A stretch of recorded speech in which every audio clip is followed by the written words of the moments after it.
Eh bien, bonjour à toutes et à tous et bienvenue dans un nouvel épisode de l'Instant Pêche.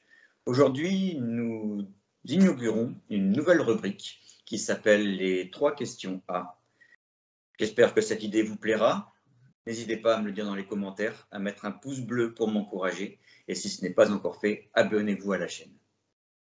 Aujourd'hui, pour répondre à ces 3 questions, nous recevons Jean-Pierre Fleury. C'est parti. Bonjour.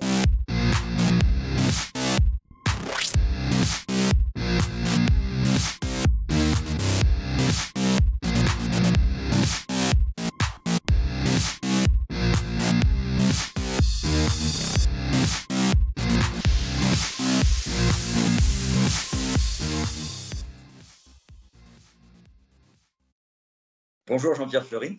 Bonjour, c'est donc une émission sur les dinosaures que vous faites là pour commencer?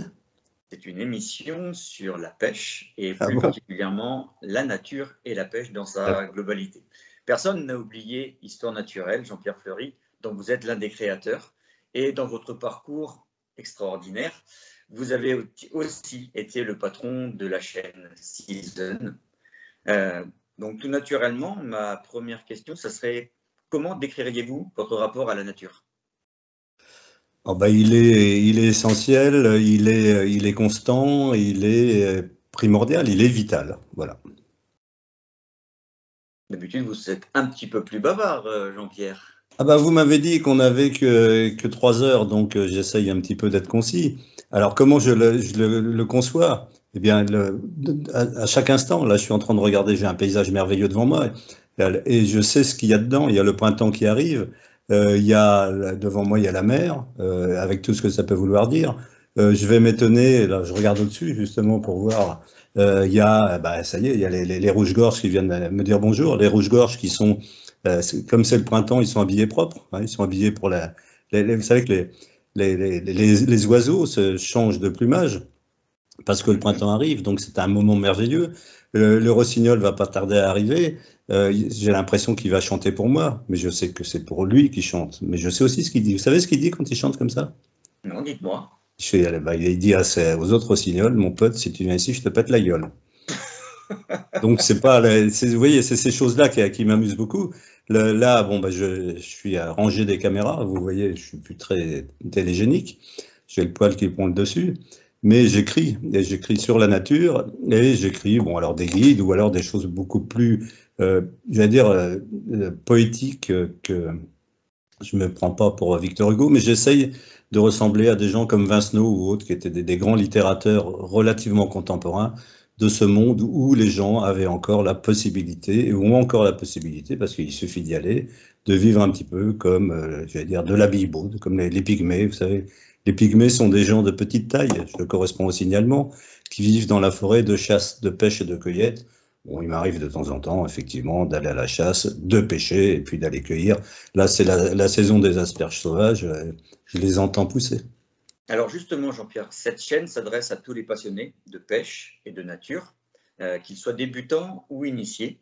Quel serait votre conseil pour débuter ou se perfectionner en tant que pêcheur? D'avoir un grand-père? Mais encore. Non, la transmission, c'est la chose, c'est essentiel. La transmission, elle est merveilleuse.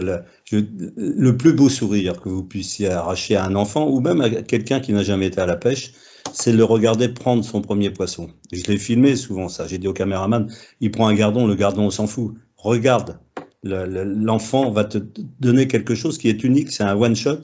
Il prend son premier poisson, il a un sourire que plus jamais il aura. Et ça, c'est fantastique. Et c'est parce que d'un seul coup, il y a le vivant qui s'accroche à lui. C'est long, etc. Ça vient pas. Et hop, d'un seul coup, il est prestidigitateur sans avoir appris la prestidigitation. C'est-à-dire qu'il a un poisson au bout, comme s'il avait sorti un lapin d'un chapeau. Et, et c'est merveilleux. Parce que pour moi, le contact avec la nature, c'est le contact avec le merveilleux, avec les choses simples qui sont merveilleuses et qui peuvent aussi être exceptionnelles. Mais ce sourire exceptionnel, après, le deuxième poisson, il va expliquer à son grand-père comment il faut faire. Et le troisième, à la limite, il va aller au bistrot pour exagérer la taille du poisson. Hein, donc, mais c'est ça, c'est la transmission. Alors la transmission, elle se fait, bien entendu, par l'entremise du grand-père, de l'oncle. C'est très souvent ça, hein, ça saute une génération, parce que le papa, il n'a pas le temps. Donc, c'est souvent le C'est grand-oncle, le ça. grand-père et autres. Et puis aussi, bien sûr, c'est le boulot que vous faites. C'est-à-dire que, ou que moi j'ai fait, c'est de donner envie d'aller voir. Donc, ça peut effectivement être, pourquoi pas, alors, dans ce monde moderne que je connais pas, mais vous savez, avec la tablette, là, hein, vous regardez sur la tablette, vous regardez, lui donner envie d'aller au-devant de ces émotions-là. Et puis après, quand on a commencé à ouvrir le livre, eh bien, on va, comme disait Maury, qui était je ne sais pas si vous vous souvenez de Maury, qui était le patron de la pêche et des poissons, il disait un type qui pêche un poisson, et il écrit un livre, il empêche deux, il fait une émission de radio, il empêche trois, c'est bien, il y avait une hiérarchie qui m'allait très bien, il fait une émission de télé. Non, on n'en est pas encore là. Vous êtes aussi un amoureux des saisons. Ah bah c'est la chose essentielle.